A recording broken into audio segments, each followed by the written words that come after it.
Good evening, dear students. Good evening, everyone. Okay, I welcome you all to this interesting interactive session of ICAI live session on the paper 6A of CA Intermediate, which is financial management. This is the first and the introductory session to this subject. And I'm pretty sure that most of you would be learning this subject for the first time. Prior to this, you might have learned the subjects of accountancy, quantitative aptitude, and maybe economics, and somewhat like organization of commerce or business correspondence, something of that sort, right? But this is a subject which is really new for you, and it's going to be equally interesting for all of you, because it's one of the areas where chartered accountants are supposedly to be making an exciting career. So here we go with this subject of financial management. So in today's session, we'll be initially understanding what is this subject all about, and how much are we supposed to be getting depth into the subject. What's the way forward after CA Inter, in fact, for this subject? So let's first try to understand what is this subject all about, and then we will discuss about the topics and the further topic of our today's discussion. Okay, so let's first try to understand the word of financial management. So when we hear the word financial management, what do you really mean by it? What do you really mean by it? Financial management. What do you think? What does this word financial management, or let me just do one thing. Let me just break this word into two parts. One is the finance and another is the management part. So when I ask you, what do you mean by the term management? What would be your response? Forget about financial management. Anything which I say as, management, anything which I say as a way to manage or for management, what do you really think of that way? Like, what are we supposed to be doing when we are saying that we are managing something? Yeah. What do you think? What should be the meaning of the word to manage or management as such? Yep. What do you mean by the term management? Forget about financial management. I'm just asking you in general sense, what do you mean by the term management? Yep. When you say that you are supposed to be managing something, what do you really mean by that term of managing something? Okay, management means what we have to organize in a proper way, planning, organizing, directing, controlling, allocation of resources. Okay. Management refers to organization of the activities. Okay. Well, when we talk of the word management as such, management means we're talking of the task which is performed by the manager. So what sort of task does a manager perform? What sort of task does a manager perform? Right. Simply speaking, manager is supposed to be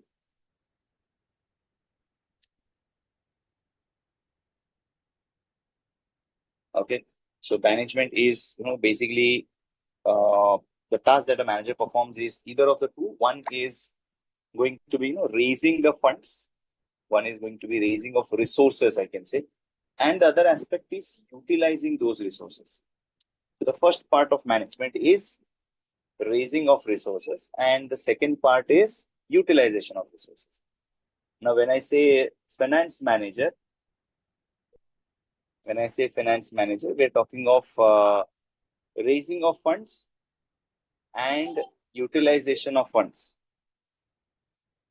Okay. raising of funds and utilization of funds. That is what we are essentially concerned about. So now my question to you is, where do you raise the money from? Suppose if you want to start up a business entity, where do we raise that money? Yeah, can you tell me some of the ways or sources from where you can raise the money? Okay, through shares, debentures, banks, public deposits. Okay, public deposits, bank loan, shares, anything else? World Bank. Wow.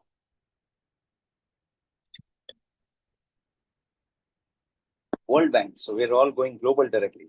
Unsecured loan, debentures, marketable securities. Okay. So can we say there are multiple ways or multiple sources from where you can actually raise the funds from? Right. So you can raise funds from multiple sources. You can raise funds from multiple sources. We are going to discuss about the multiple sources of funds in the later half of our today's session.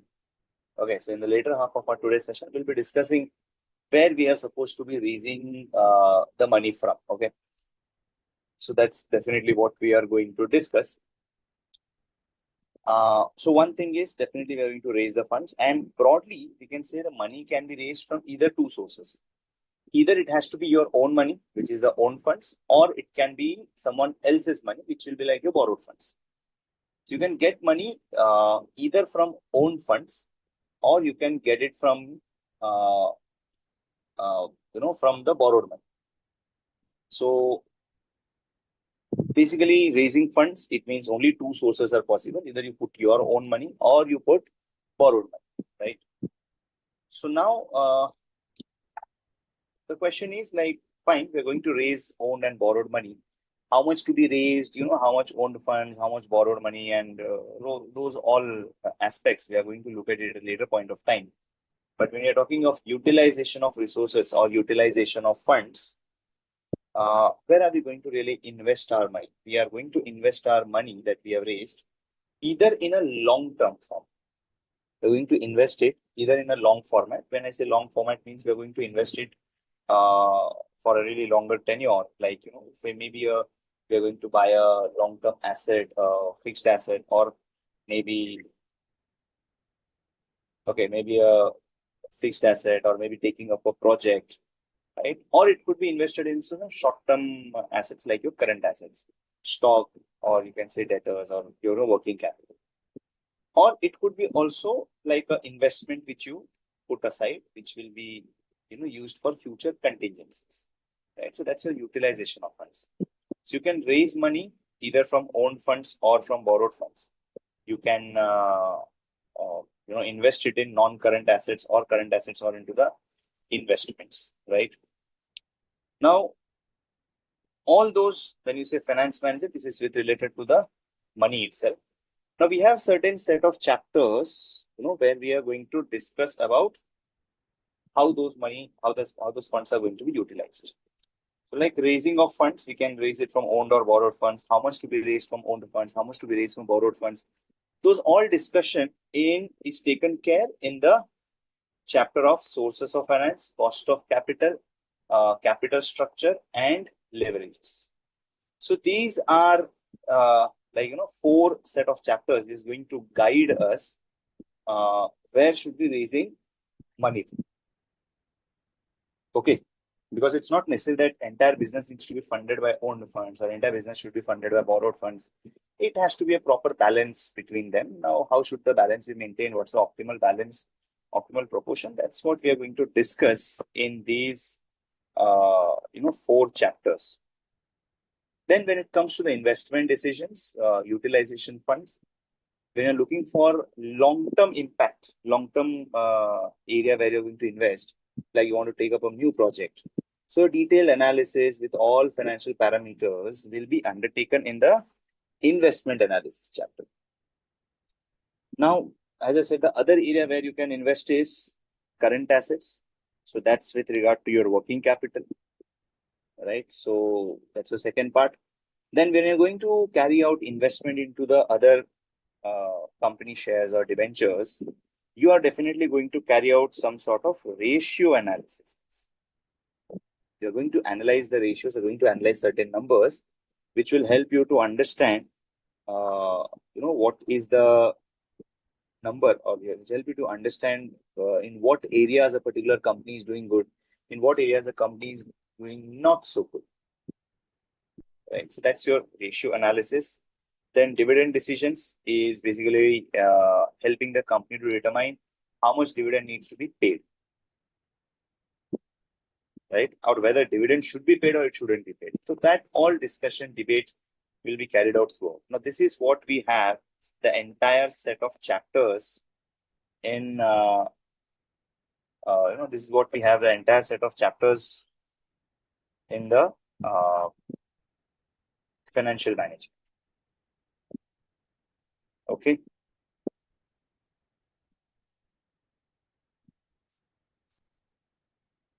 Fine. So this is the set of chapters that we are talking of.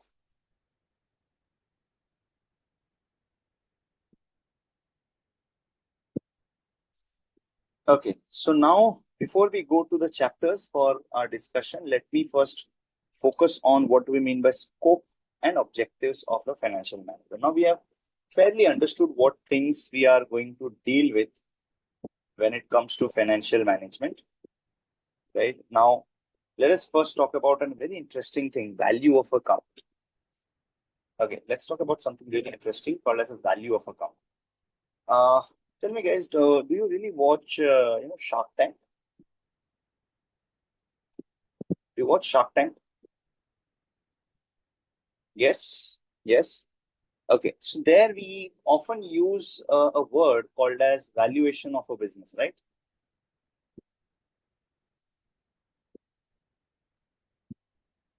We often use a word called as valuation of business, right, guys? Yes or no?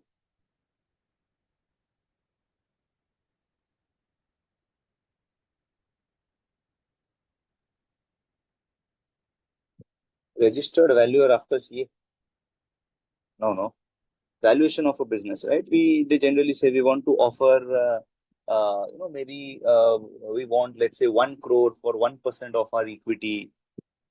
So 1 crore, when they say they're going to provide like 1 crore for 1% of equity. So they are saying it's 100 crore. So there are multiple ways of assigning valuation. There are multiple ways by which you can actually arrive at this valuation term. But as a general sense, what do you think? What factors will be really determining the value of a company? First up, there are going to be three factors. There are going to be three factors which will.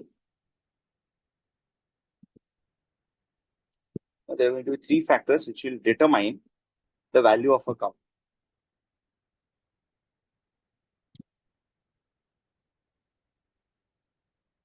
There are going to be three factors which we are going to determine the valuation of a company. First thing is how the company has invested the money. What are the ways in which a company is going to be,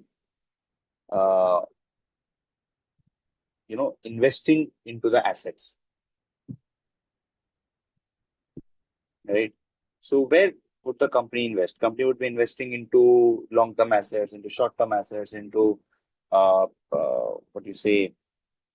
into the various types of projects, right? So that's one aspect. Second part is how you have raised the money, whether you have raised the money at the lowest possible cost and whether you're going to pay the dividend or not. So like the value of a company depends on all the three factors together. They don't work in isolation, they work together. Okay. So let's first understand what are we really trying to cover when it comes to scope of financial management. When it comes to scope, it's going to be determine size and rate of growth of enterprise. So scope of financial management, the first thing is we say that you need to determine the size and rate of growth of the enterprise. Okay, that's first aspect. scope of the financial management. So you determine at what rate the enterprise should grow. That determination is what that's the first aspect you want. Like, where do you see the company maybe 3 years or 2 years down the line? Where do you plan to look the company for, right? That's your initial aspect. Second is, to reach that rate of growth, you need to determine the composition of assets. So to reach that rate of growth, you need to determine the composition of assets. Now, when you say composition of assets, what sort of assets should the company have? How technologically advanced you should be? What's the optimum level of technology? What should be the composition of fixed assets and current assets? So all those aspects are going to be looked after when we are looking for determining the composition of assets. Third is determine the debt equity mix. Now the question to you is, what do you think, guys? Which type of asset or which type of funding is least cost? Is it equity shares or is it debentures? Which is the least cost one? Tell me, guys. Is it least cost or is it debentures? I mean, which was the least cost, the equity shares or the debentures? Equity shares don't, I just remember one thing, there's no obligation on the company to pay dividend to equity shares. Whereas in case of debentures, you have to pay a fixed rate of interest. So which one do you feel is having a greater cost? Which one do you feel is having a greater cost? Is it the equity shares or is it the debentures where the cost of capital is high? Well, just to clarify, equity shares are the ones where the cost is high and debentures or debt, the cost is low. Now, what could be the reason for that? See, out of equity shares and debentures, who do you feel undertakes a greater amount of risk? Who do you feel they undertake a greater amount of risk? Is it the equity shareholders or is it the debenture holders?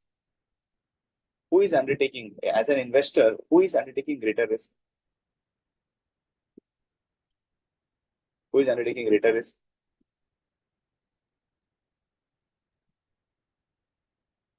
Equity shareholders, right? It's the equity shareholders who undertake a greater amount of risk, guys, because they are the ones who are going to get the residual interest, guys. They are the ones who are going to get the residual interest. Okay. So when you say residual interest, it's like they are going to get the profits which is left over after debenture holders and everything has been paid off. After debenture holders and everything has been paid off, then you have the equity shareholders, which is being who will be paid after everything is paid off. So of course, when they are undertaking higher risk, what they would be expecting in return, guys? What do you think? What they would be expecting in return? Of course, they will be expecting a higher, rate of return also. Right? So they're going to take a higher rate of return, because if they are the one who is undertaking greater risk, they will definitely ask for higher rate of return. Whereas debenture holders take a limited risk and therefore the return that they expect is going to be lower. Now, as a part of obligation of the company, we can undertake the risk as an equity shareholder for a higher rate of return. Now, of course, as an obligation of the company needs to provide greater rate of return, or company is under an obligation to generate higher return for its equity shareholders. Therefore, equity is going to be having a greater cost, right? And debenture is going to have a low cost. But then the other implication is, if the debentures are having lower cost, can we have a company where there is no equity share capital and there is only and only debentures in its capital? Is it possible that there's no equity capital? 100% debt funded company. It's not possible. Then you say, how is the company established when there is no owner in that, right? So we can definitely say that it's not possible to have only debt because it's the lowest cost. We need to have a combination of debt and equity. We need to have some amount of equity. We need to have some amount of debt in our capital structure. So that optimum mix needs to be determined by you. It needs to be determined by the company. Okay. Are we good with this, everyone? Right. So that's the third point that we are having as a scope. And then fourth is something, which is a day-to-day affair undertaken by a finance manager. Basically, analyzing, planning, controlling the financial affairs of the enterprise. Analyzing, planning, controlling the financial affairs of the enterprise, which involves nothing great as such, but it simply uh, talks of, right, like what should be the cash that we will need maybe the next week, uh, how much the debtors are outstanding, to whom we need to contact. These are like day-to-day affairs that we need to be taken up. Like this is a short-term scope, whereas a long-term scope is always about the size and growth, the composition of asset, the debt equity mix, all those are the scope of financial management. Okay.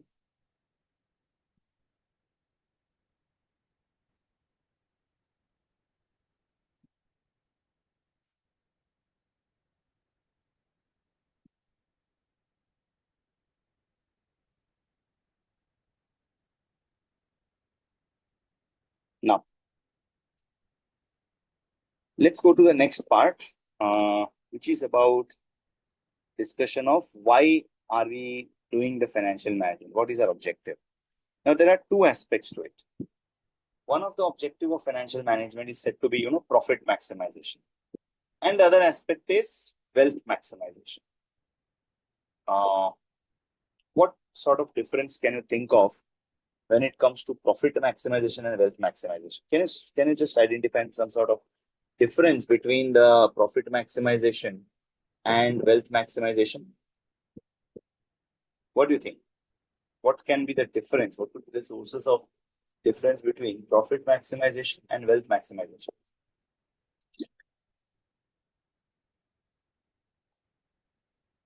Yeah. What will be the difference between profit maximization and wealth maximization? Any, do you think there is any difference, or like both of them are one and the same? Profit is short term, wealth is long term. Okay. Wealth is related to profit maximization limited, but wealth maximization is broader term. Okay. Now, if I ask you, what do you mean by profit? How do you calculate profit? Yes. How do you calculate the profit? How do you calculate the profit? It's simple: revenue minus cost or income minus expenditure. Right. So profit is simply income minus expense. So, and what's wealth maximization? I mean, what do you mean by wealth or value? Well, profit is simply income minus expense. Okay. And wealth is simply going to be present value of your future benefits minus present value of future cost. So profit is something, short term, whereas wealth is something, it is looking at a long term aspect, right? Where do we really work for long term sustainability? Wealth. Profit is a short term, it's like where you get the returns or when you get the profit value in a very short term way. Okay. So profit is simply going to be income minus expenditure, and wealth is present value of future benefits minus present value of future cost. Now, if I want to maximize my profit, I can do it either by two ways. If I want to maximize the profit, I can do it just by either ways, by two ways. One is increase your income or reduce your expenses. Right? Now, the company may do anything and everything which it can do to increase your income and to reduce your expense. It's not concerned the ways by which the income will be raised. It is not concerned with the ways by which the expenses will be reduced. we can definitely increase the income. We can definitely increase the income by uh, you know selling the goods at a higher price, or maybe selling the goods with a discount, right? But it is never concerned about how sustainable those practices are, right? Uh, Expenses also, you can reduce the costs. You can definitely carry out the cost cutting activity, but then we are really not sure how far this is going to be a sustainable part, right?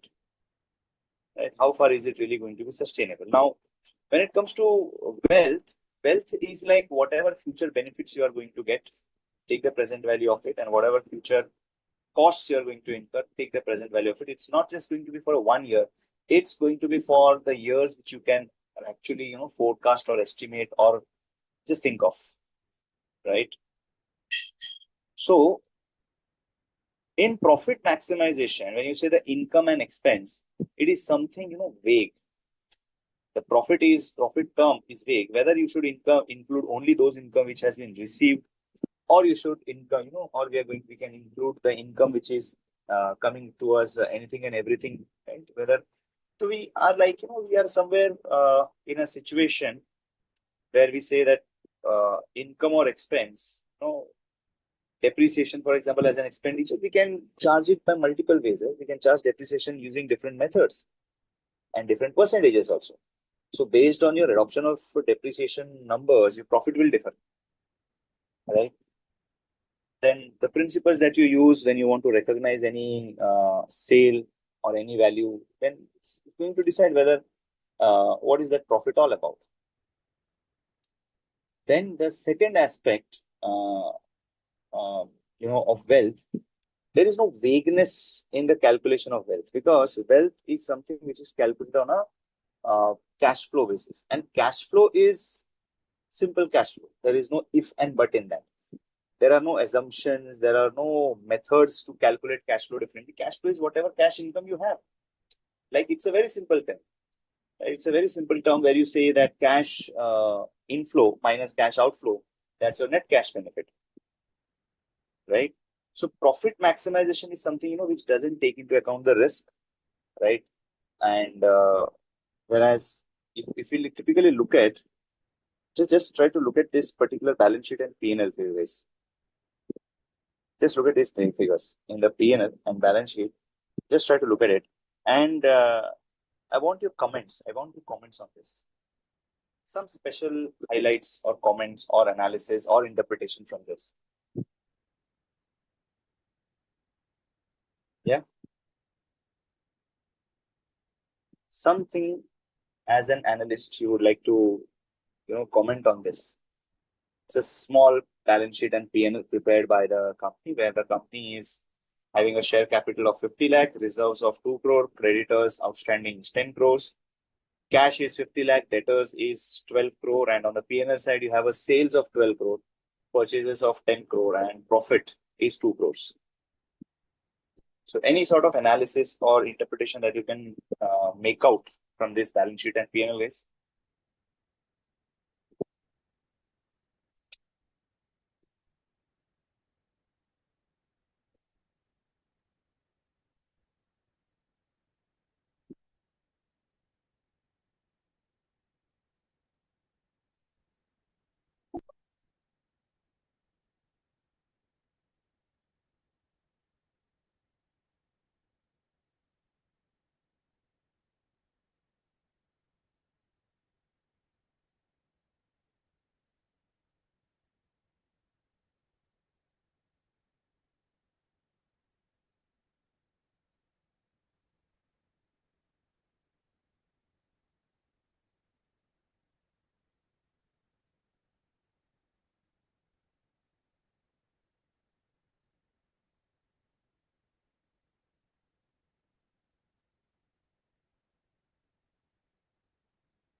Yep.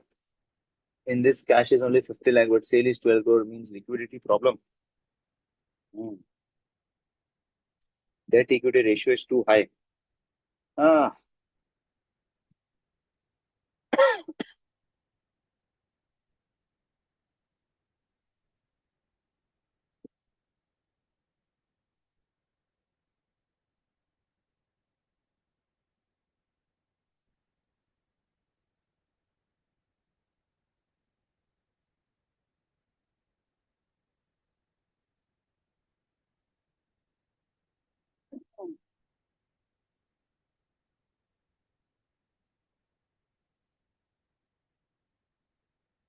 Company B is larger entity. Where is company B and company A?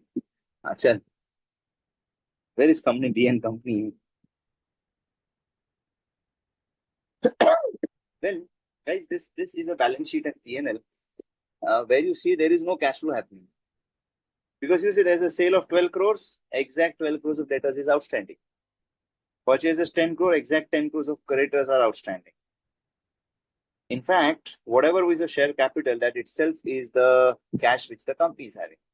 So this 2 crore, is it really a realized cash profit? Is it a cash profit? No. It's just quite possible that the debtors and creditors are not genuine because there's no cash flow happening. Right? If the company would have received the cash, then obviously the cash balance would have been significantly different from equity share capital. Right? So there's no cash flow happening in this company, guys.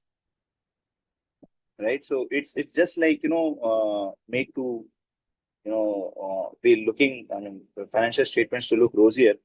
But when you just think of a scenario that you take this type of balance sheet and P&L to the bank and ask for money for expansion, what will the banker say? It's obviously if you and me can make out the very idea that there is no cash flow happening in the company, obviously bankers can also make it out, right? What will the banker say?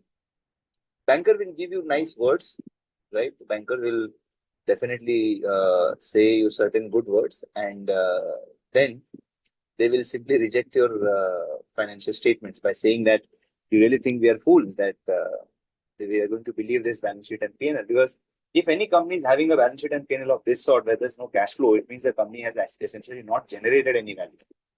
So therefore, this cash flow approach is more relevant, right? In accounting, what we look at is accrual concept,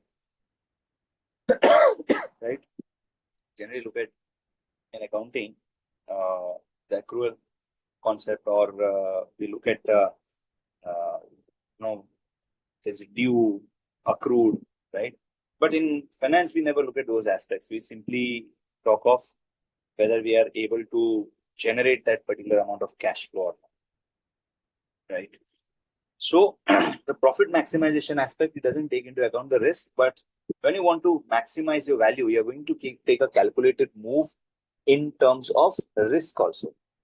Just because you can earn greater revenue doesn't mean you're going to take a greater amount of risk. Okay. Right. Now, value is simply going to be, as I said, present value of future cash flows. We can definitely calculate the present value by dividing the future value with 1 plus R raised to N. Now, R is the rate of discounting. R is the rate of discounting, or R is the required return. Right? R is the required return, which will be high if the risk is high. Like, for example, you want to invest in, let's say, State Bank of India FD. And the second option is you buying shares of TCS. In which case, do you require a higher rate of return? In which case, do you require a higher rate of return? In TCS or in the State Bank FD? Of course, in TCS, we will need a higher rate of return because they are going to invest in equity shares, and it is going to be risky, right? So high risk means higher rate of return, right? So we are definitely considering the risk when we are talking of calculating value, right? So when we are calculating value, we are going to discount the cash flows using certain rate, and that rate is going to be dependent on your risk. Profit maximization is something that we are not looking for any sort of risk involved in it. Now, wealth or value of any company is simply going to be number of equity shares into market price per share. That's going to be wealth or value of the equity shares. And if you want to say what's the value of the business, value of the company as a whole, it's going to be value of equity and value of debt. Now, let's say, for example, you want to, suppose, God grants you a wish that you have the power. God gives you, let's say, a debit card, with which we can withdraw unlimited amount of money. and you want to use that money to buy the shares of a particular company, let's say TCS itself. So how do you buy that company of TCS? How are you going to buy that company? When you say that I want to buy the company TCS, I want to buy the company TCS. I want to be the whole and sole owner of TCS. How can you do that? How is it possible? How is it possible, guys? Yeah.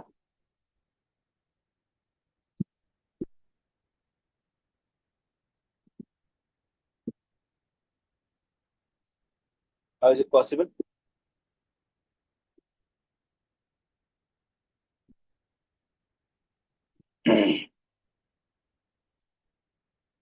American Express card. I'm going the first to NSE stock website and then ask with the owner. Can I say, it's possible for us to acquire the value or acquire the entire company by purchasing all the shares of the company. Right? So we are going to simply purchase all the shares because we have got unlimited money. And God has granted, like, you will get unlimited money for buying a company whichever you wish to. So you buy all the shares of company. Right? But it's not that only shares you need to buy. You need to, in fact, not only buy the shares, but also you need to repay the loans that the company is having. Because unless you clear out the dues or the loan, you can't be called as a whole and sole owner. Okay? Are we clear, guys? Right? So therefore, we say that value of a business is going to be value of equity plus value of debt. Clear, guys? Okay. Now, the objective over here is, obtaining large amount of profit. But here, our objective would be to get the highest market value of share. Second thing is, the profit term is a short term, whereas value is something which is a long term in nature. Risk is not considered. Here, the risk is taken into consideration. Here, we don't consider the time value of money. Since we calculate the present value, we are definitely considering the time value of money. Requires immediate resources, whereas, direct immediate relation, decision and the value. This is easy to achieve because with short-term measures, you can obviously maximize your profit. But, creating wealth or creating value is something that's going to be really difficult for any business activities. Okay.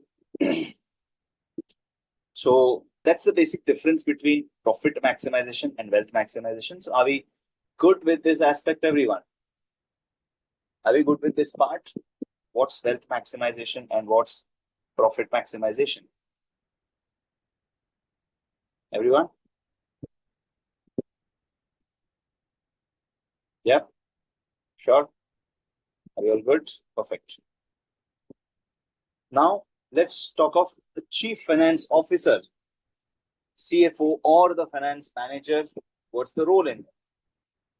The CFO used to do certain activities, which used to be like things, of the past, where the CFO is supposed to be doing budgeting, carrying out forecasting, conducting accounting activities, treasury management, internal financial reporting, filings for your investors, tax filings, debtors, and managing the debtors and creditors.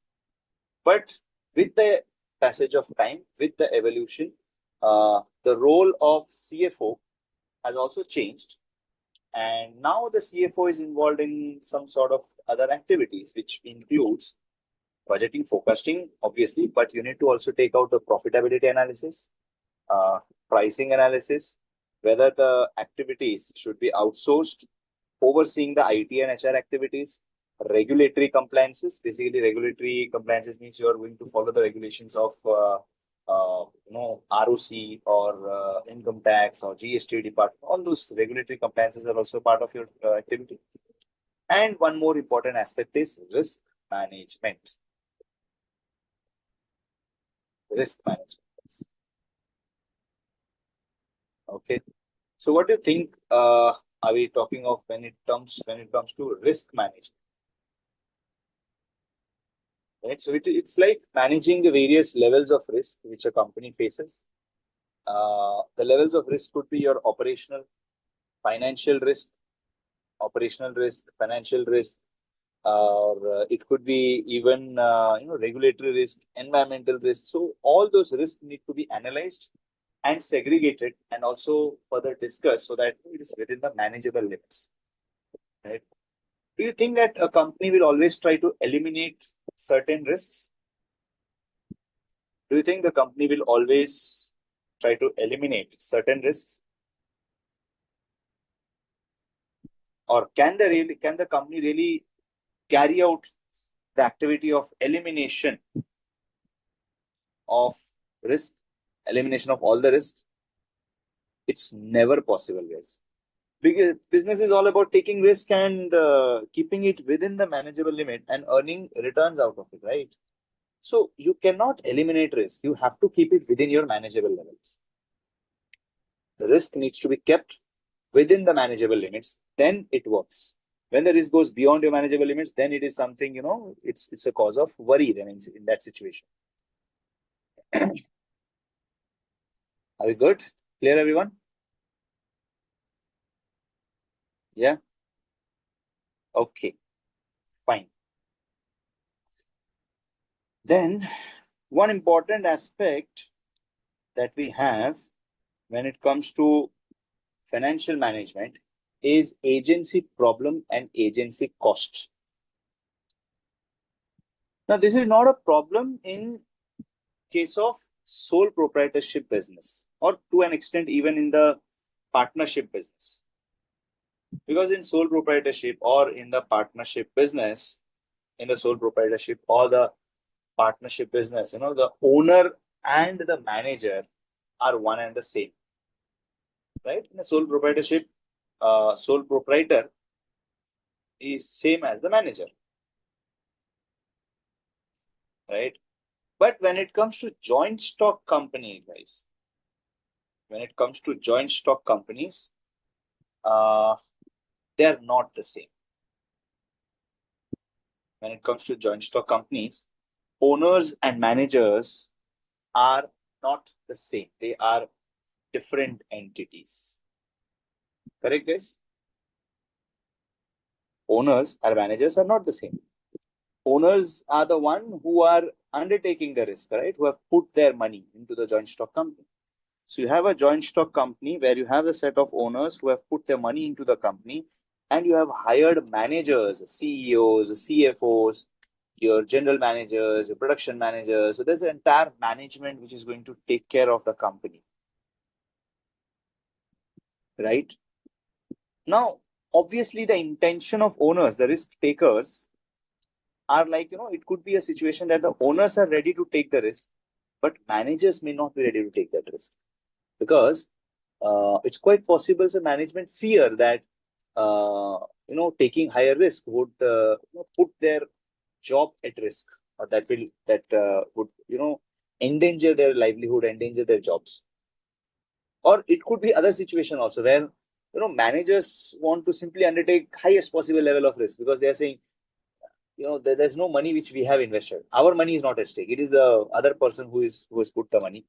So there could be always a conflict where the owners want to undertake risk, managers don't want to. Or it could be also the other way around.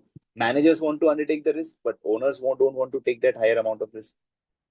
Right? So there's always this conflict that we are going to face in case of a joint stock company. Yes. This is a typical problem in a joint stock company. Right? So now, how do we really overcome this problem? One of the best ways to overcome this problem is keep the salary linked to the share price.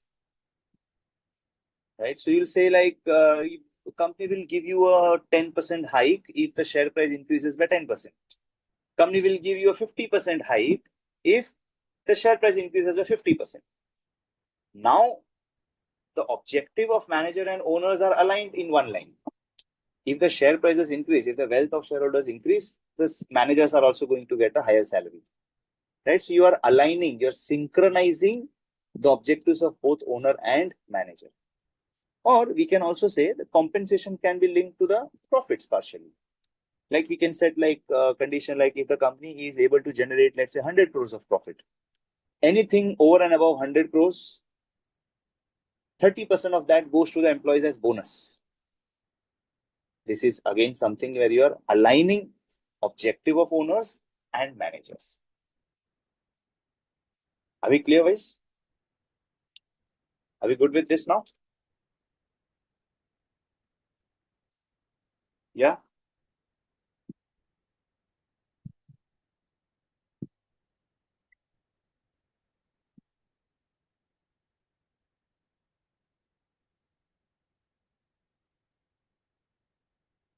Okay. Fine. So that's the initial part that we wanted to discuss, guys, which is about the scope and objectives of financial management.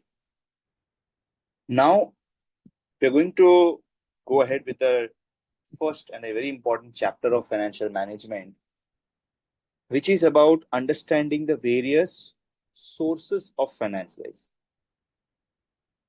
So let's get started with the various sources of finance. So this is the chart that we have for sources of finance. Don't worry, guys. I will be sharing this chart on our portal. Okay, I'll be sharing this chart on the portal. This is like a combined effect of the entire chapter. So the entire chapter, we have it in this simple chart. I don't know why this chart is not coming. Okay, it has come. So we'll be uploading this. So you'll have access to it. No need to worry. But yes, this is an effort from my end where I've tried to consolidate the entire chapter into one sheet. You can simply maybe take a color printout of it and then just stick it to your study area so that you can have a look at it at regular intervals. Right? So you will be able to easily cover up the concept of this entire chapter from this particular chart. Okay, so let's go ahead with this interesting discussion. As I said, what are the two sources of funds that we can get? The broad categories of two sources of funds. What is a broad category? What are the two broad categories of sources of funds? Don't worry, it will be visible. I'll be zooming into that.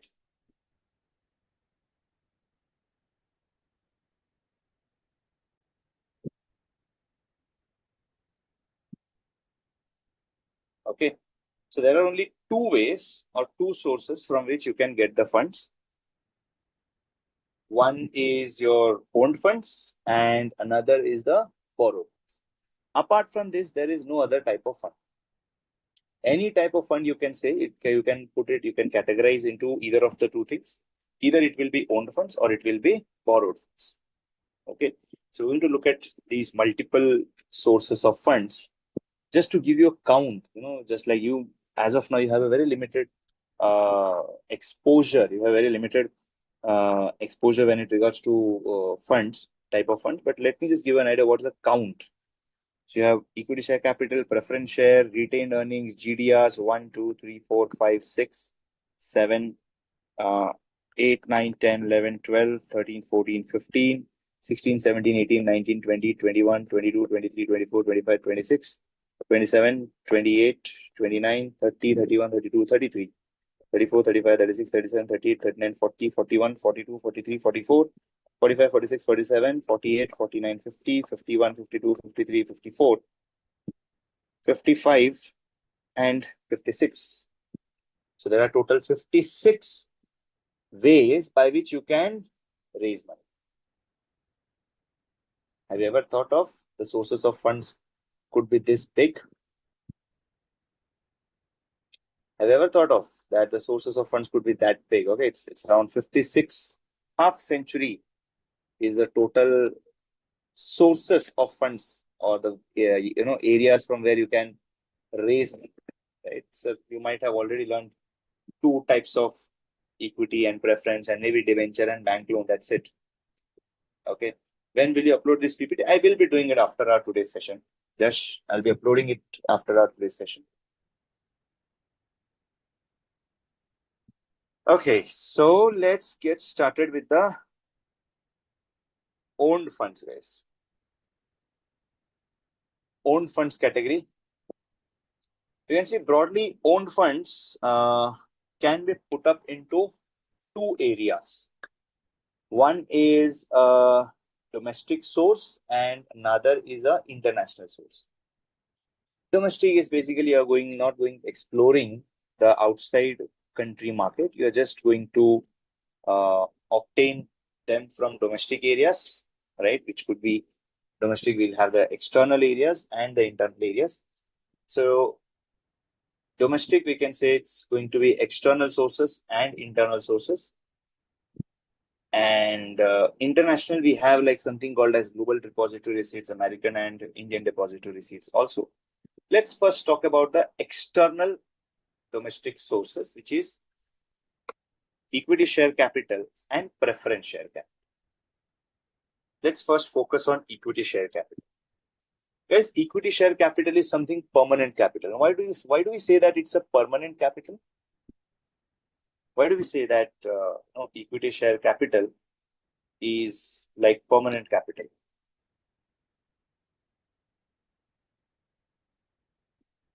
Why do we say that equity shares are a permanent capital? Have you ever heard like equity shares are redeemed by a company? There's no redemption, right? So therefore we say it's simply permanent capital because there's no redemption which is happening. So equity share capital represents the permanent capital, which is it's permanent capital, which means it's simply going to represent the ownership, right? So it's a permanent capital. You need not return it back. Equity share capital is representing the ownership by its equity shareholders. Equity shares get residual interest in income and assets. So whatever income is coming to the equity shareholders, that comes as a residual part. Next is high cost of capital. This is something that we've already discussed because equity shareholders undertake a greater amount of risk and therefore they expect a higher return also. Now, security to other fund providers.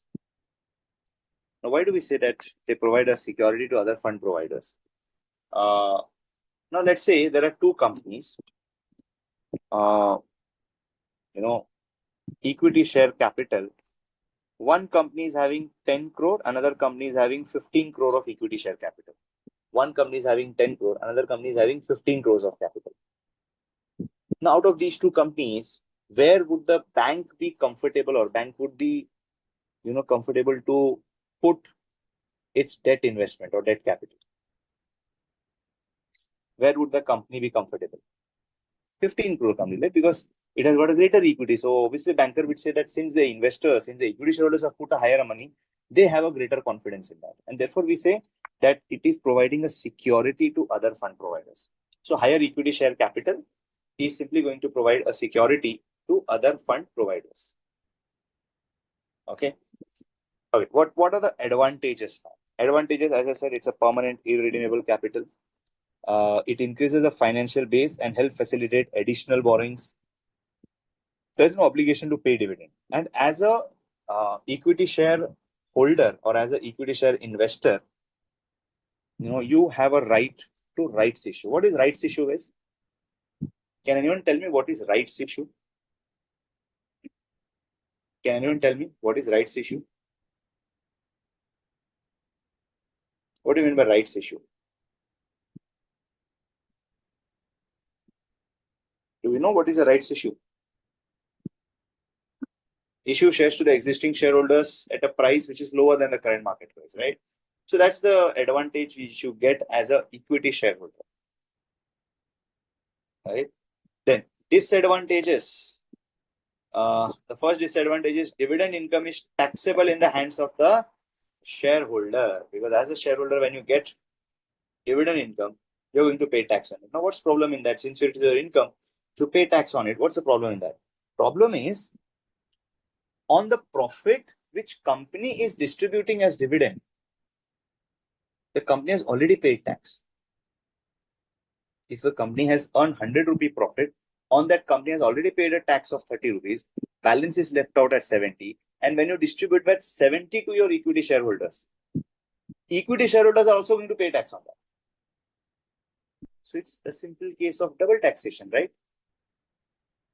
Right? Because the government has its own justification wherein it says that these are the two separate entities. So they belong to, their income are different. So we need to tax them differently. But as a logical sense, it's like you are distributing the tax, you're distributing the income on which you've already paid the tax, and the shareholder is supposed to be paying the tax again. So that's the disadvantage of equity shareholder. Right? Of course, the disadvantage is risky investment. And next is like reduction in EPS will happen. Like if the company keeps on issuing equity shares continuous basis, if the company keeps on issuing equity shares on a continuous basis, what's going to happen ultimately? If the company is going to issue equity shares continuously, what's going to happen? Can I say the ownership or the distribution is going to get distributed, or I can say the controlling power of the original shareholders will keep on reducing? Controlling power will keep on reducing because new shareholders are coming in. Older shareholders will have a lesser proportion of ownership. So that's your dilution of ownership and control. Also, since your number of equity shares are increasing, if the profits remain same, your earnings per share will also get reduced. Because for a profit of 100, when you have 100 equity shareholders, you have 1 rupee as your EPS. Whereas for the same profit of 100, if you have 200 equity shares, then the EPS is going to be half. So if you keep on continuously issuing equity shares, there will be reduction in the EPS that will happen.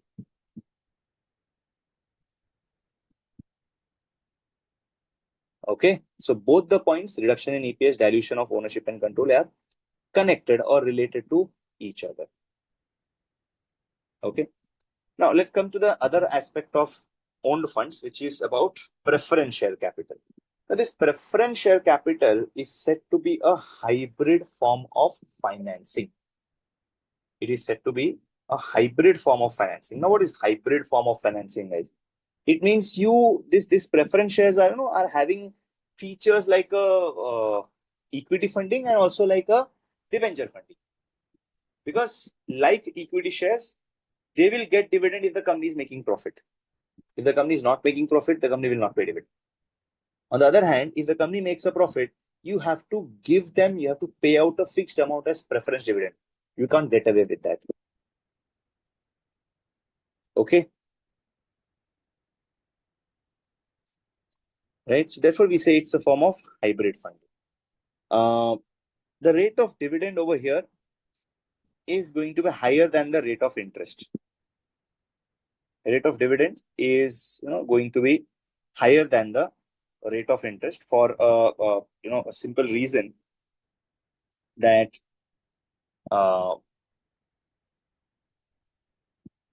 preference shareholder take higher risk than the debenture holders. Okay.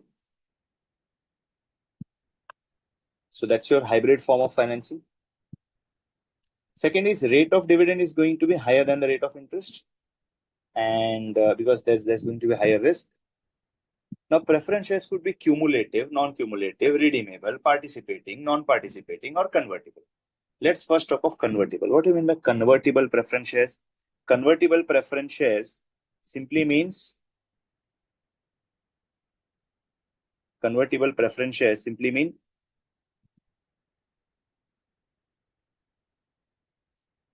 they convert into equity. Right? So convertible preference shares simply means the preference shares at the time of reduction get converted to equity shares.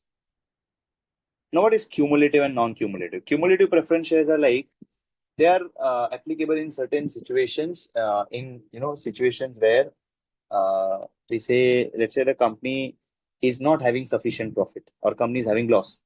It will not pay dividend. But on future years, during the future years, when you make good profits, you will have to pay the dividend which was there earlier. You'll have to pay the dividend which was there earlier. So we say there's a cumulative preference shares, whereas non-cumulative preference share is like, once the year lapses, you are not under any obligation to pay the preference dividend on a future date. Participating and non-participating. Participating is like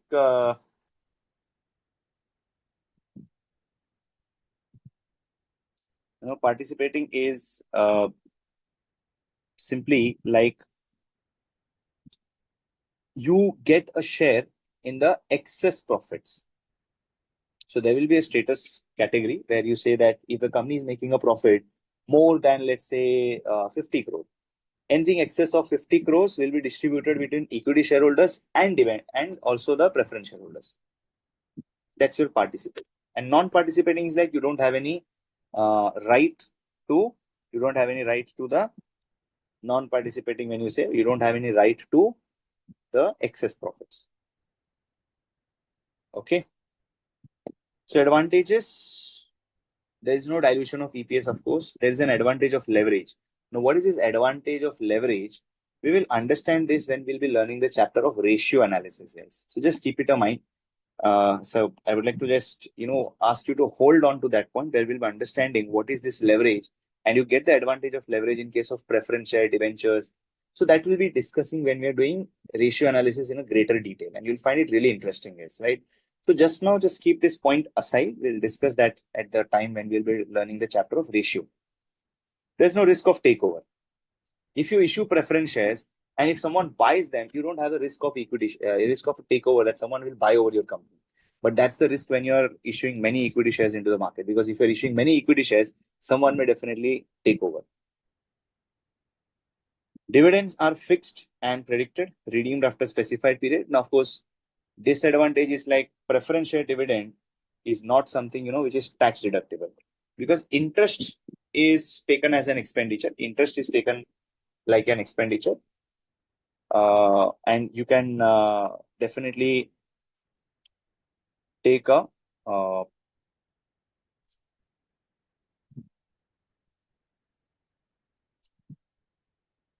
okay. So interest is something um, you treat it as an expense, so it's a tax deductible expenditure. Whereas in preference share, if you're paying dividend, that is a after tax payment. That's a after tax payment, and since it is a after tax payment, you don't get any tax benefit of that because it's a distribution of profit ultimately. Okay. And internal is like, retained earnings which you have, it represents the profit that you have earned, which you have not distributed, but it is just flowed by the company back into the business. So it belongs to the ordinary shareholders and it increases the net worth. Now let's go about something called as global depository receipt or American depository receipts with the help of this example. American depository receipt. Let's say we have a company in India, Infosys Limited, and it wants to raise money from the overseas market, well, let's say from the US market. Can it take the shares and simply enter the US market and offer to the shareholders of US market or offer to the investors of US market? No, because investors in US won't recognize what an Infosys Limited is. Because Infosys Limited is a company established in India. Right? It is formed under the Indian Companies Act. It's not something which is incorporated in US. Moreover, the currency in which the shares of Infosys would be available, that will be rupee. Now, US guys don't understand what is rupee. They understand dollar. So there has to be a proper mechanism by which we'll be able to sell the shares of Infosys to the investors in US. Okay. So how is that possible? So we approach someone called as a depository in US. Okay. In India also we have depository. Which are the depositories, or rather, how many depositories do we have in India, guys? Any idea? How many depositories do we have in India?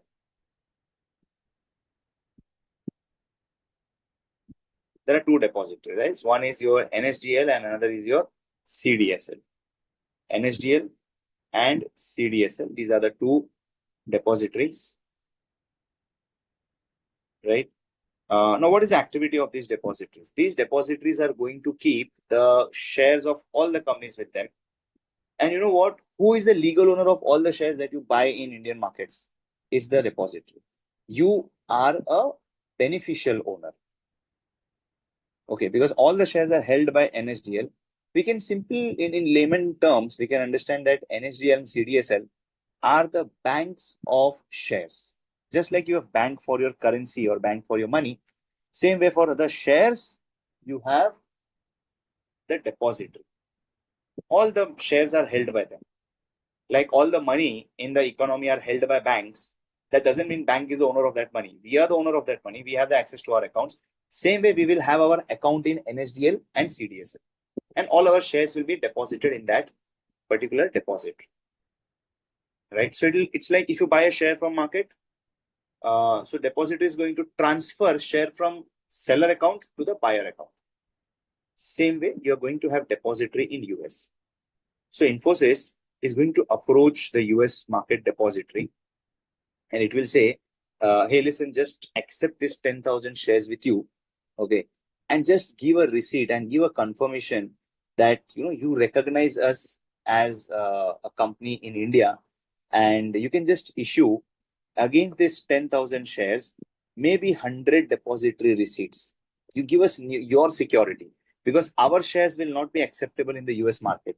So please give us your security so that we can sell it in the market. So depository will do all sort of analysis. They will carry out the background analysis of Infosys. What is their business? Whether the business is really, established. Whether it should not be a case that the company or Infosys is, having some business which is not allowed or whatever. It could be like you can test for multiple aspects. And then scrutiny is done, uh, once the scrutiny is done, the shares will be accepted by depository and the depository is going to give 100 depository receipts in our case. Infosys is going to take these 100 depositories in the US market and it offer.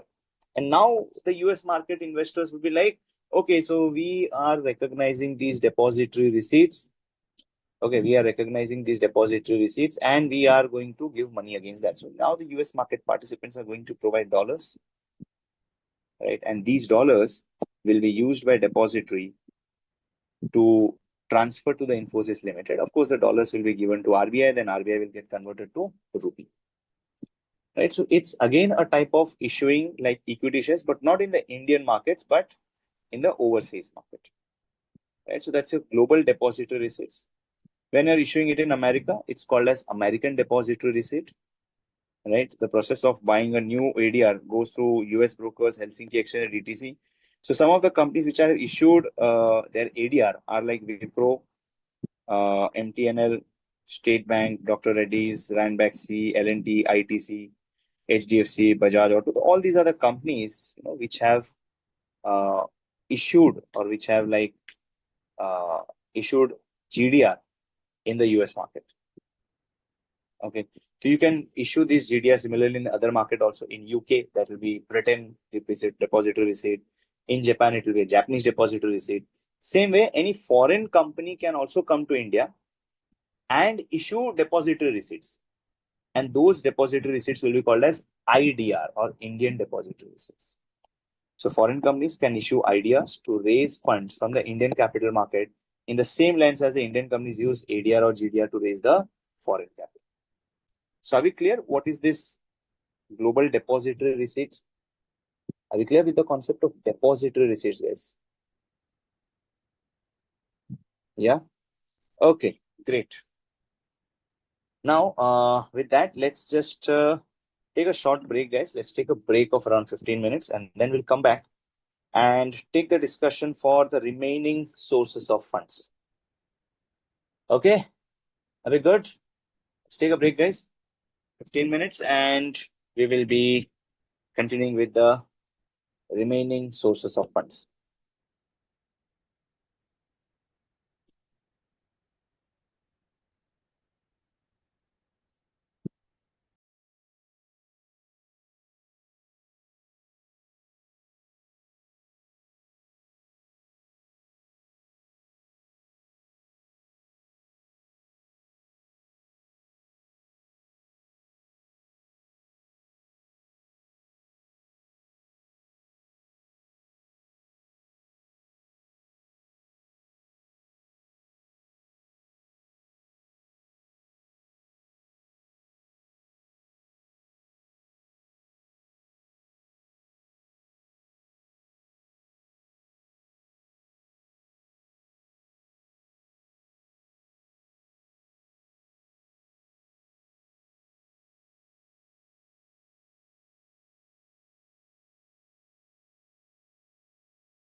Hello, everyone. Are you all there?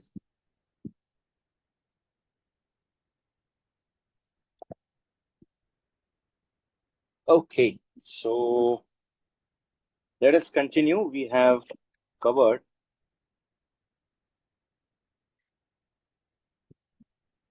um, the first part, which is your own funds from domestic as well as international sources. Now, let's go for the venture capital finance because venture capital is again a category of owned funds which is taken up most of the times. So, what's this venture capital?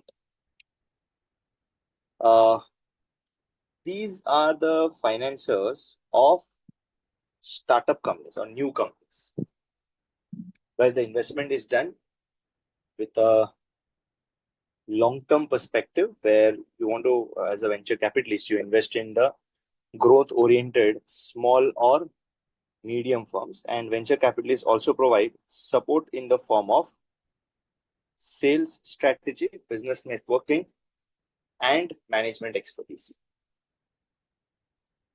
Okay. So these are the equity finance to new companies, which can be viewed as a long-term investment in growth-oriented small or medium firms. Venture capitalists also provide support to the firm in the form of sales strategy, business networking, and management expertise. So these are like investors into the startup companies, new companies which lack funds and also an expertise. It's like your Shark Tank sharks that you can say, right? So some common methods by which the venture capital financing can be undertaken. I'm pretty sure you would be, you would have heard these four terms, not four, but at least two terms you might have earned, you might have learned if you're looking the series of Shark Tank, right? So one thing is uh, provide, equity. So startup may not be able to provide returns during the initial stages, and then for venture capitalists provide equity financing for such firms. However, the ownership does not exceed 49% because this venture capital is not intended in controlling the entity but owning a part of the company. It could be also provided by way of conditional loan, which is repayable in the form of royalty after the firm is able to generate sales. So, no interest is paid on such loans. The rate of royalty ranges between 2% to 15%, right, depending on the gestation period. Gestation period is basically waiting period when the cash flows start appearing. So a choice may be given to the firm to pay high rate of interest instead of royalty once it becomes commercially sound. Okay. So that's your conditional loan. Okay. So conditional loan is repayable in the form of royalty after the firm is able to generate sales. No interest is paid on such loans. The rate of royalty ranges between 2% to 15%, depending on the gestation period. Okay. So have you heard this royalty being asked by the sharks? Have you heard of this royalty? Yes, they ask, right? They say that okay, equity funding with 1% stake plus royalty, or maybe 10 lakh of equity and 10 lakh of debt, right? So that's your conditional loan or based on royalty, right? Royalty is basically a percentage of the sales. Then you have an income note, uh, which is combining the features of both conventional loan and conditional loan, but at a substantially low rate. So income note is a hybrid security which combines features of both conventional loan and conditional loan, but at a substantially low rate. It could be also participating debentures, which carries charges in three phases. Initial phase, no interest is charged. In next stage, a lower rate of interest. And after it has reached a particular level of operation, after that, there's a high rate of interest which is required to be paid. Okay, so these are the way in which venture capitalist funding is done. Venture capital is the name of the source of fund, which is generally accepted by uh, the startup companies or the new companies that we have. Okay.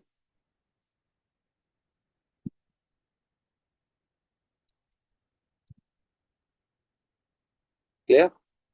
Fine. That's a venture capitalist funding. Let's go for now the borrowed funds, guys. So borrowed funds also we can have the money borrowed from international sources and also from the domestic source. So let's focus on the domestic sources of long-term funds. First, it is a seed capital. So seed capital is again a capital which is provided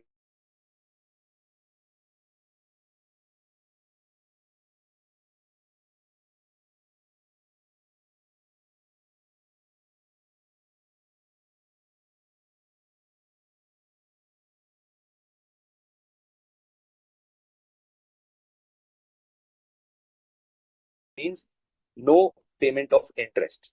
There won't be any interest that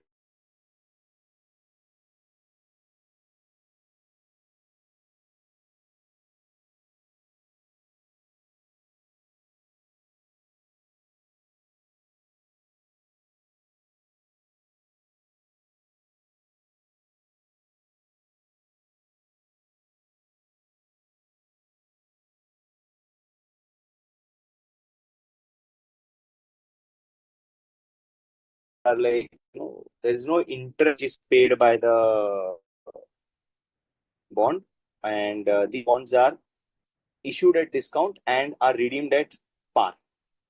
The zero coupon bonds are something which are issued at discount, redeemed at par. For example,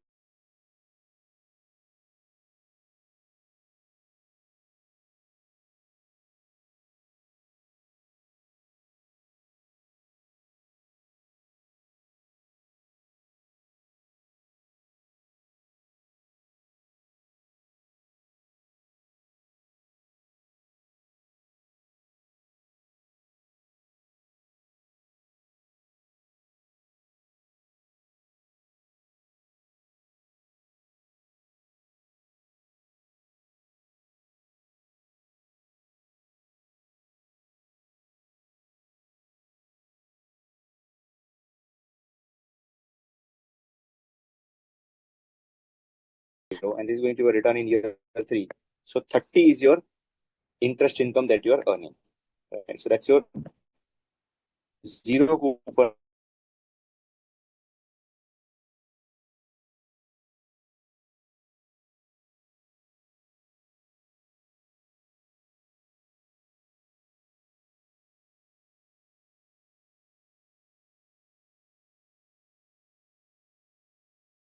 Let's say the issue price is 10. So the bond is issued at 10 and it will be redeemed at 100. So you get a 90 income. But remember here, the term of the bond is going to be substantially longer. So the term is going to be tenure is going to be 30 years. So issue price is and the future value, or I can say the redemption value is 100. So over a period of 30 years. These type of bonds are called as a deep discount bond. This is a type of zero coupon. Tenure is really long. Okay. Then we have secured premium notes. Secured premium notes are again a type of redeemable debentures, which are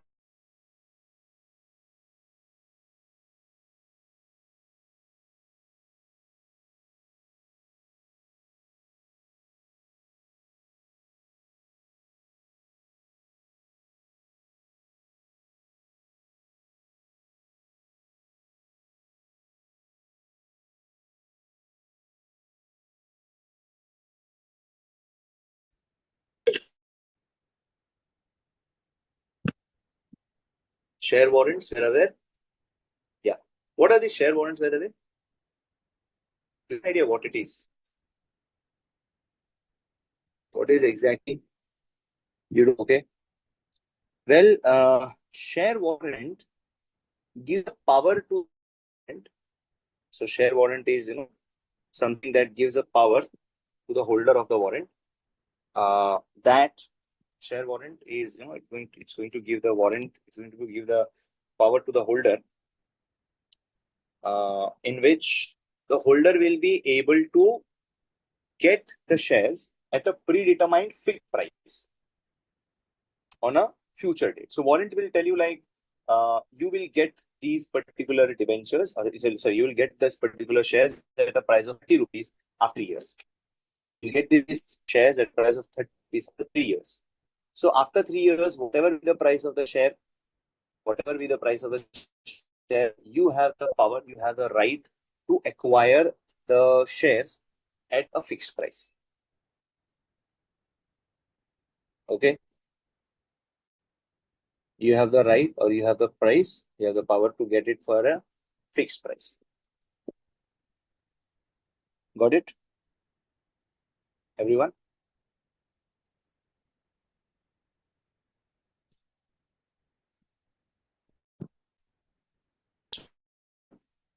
Warrant. So the warrants are uh, uh,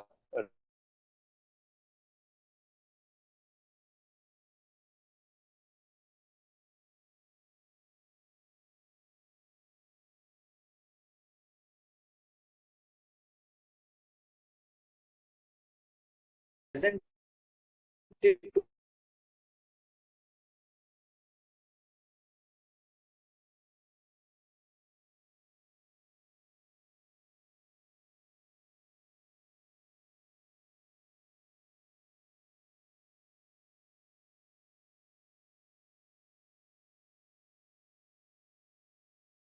Progress. shares, maybe usually after 4 to 7 years from the date of issue. Right? Somewhere you can say it is like a convertible debenture, but in case of secured premium notes, you retain that debenture and also you get the shares.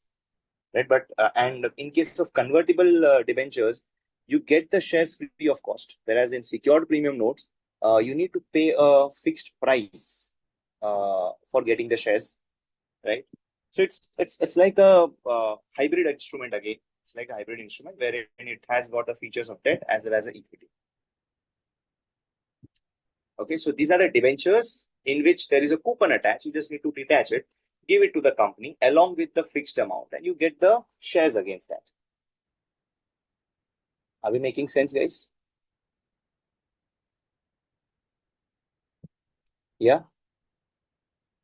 Okay. Then promoters can also be providing loan to the company, and that sort of loan, it's not equity, but it's quasi-equity. Now, why do we say it as a quasi-equity? What do you understand by the word quasi? What do you understand by the word quasi? Quasi. What do you mean by the word quasi, guys? What do you mean by the word quasi? Quasi means like equity, right? Similar to equity, like equity. So it's like being a promoter. If you give loan to your own company,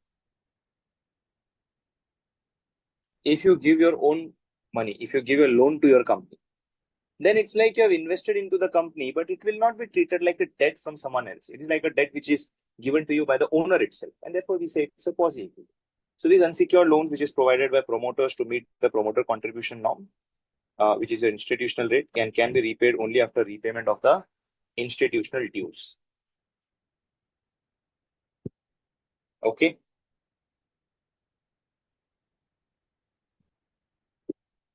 Okay, so institutional rate can be repaid only after the repayment of the institutional loan. Like, for example, if you ask a loan from a bank would say, let the promoters contribute some amount in the company and the balance we will contribute.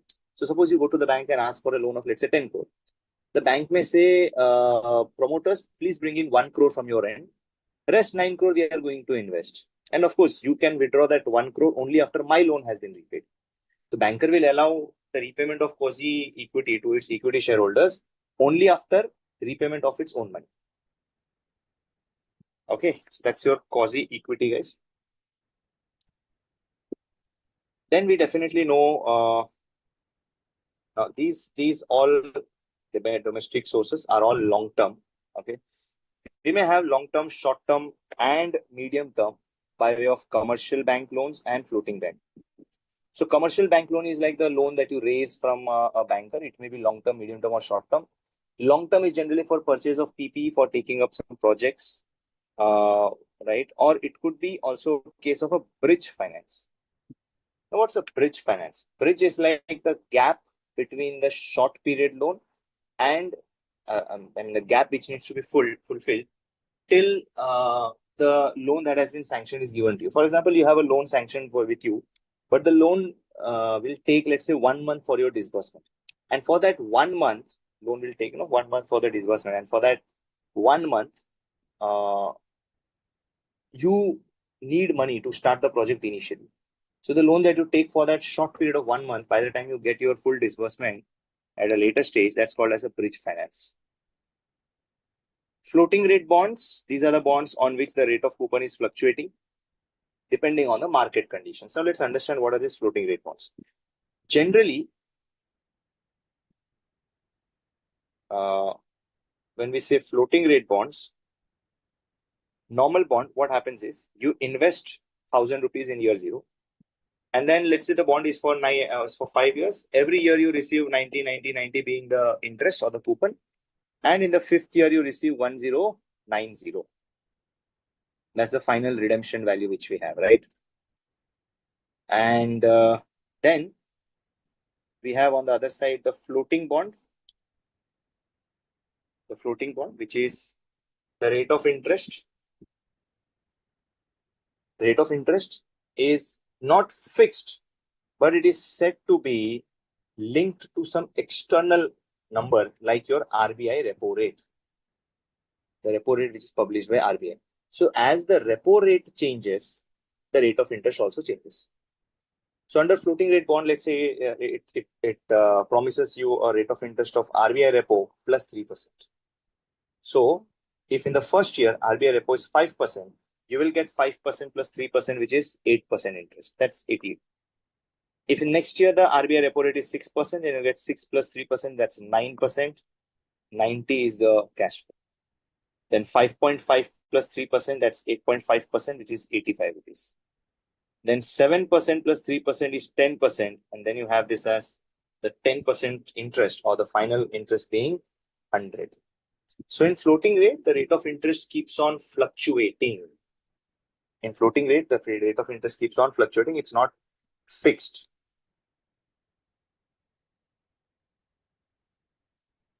Okay. Long term and medium term, you can definitely issue the debentures. The maturity can be from 3 to 10 years, convertible, non-convertible.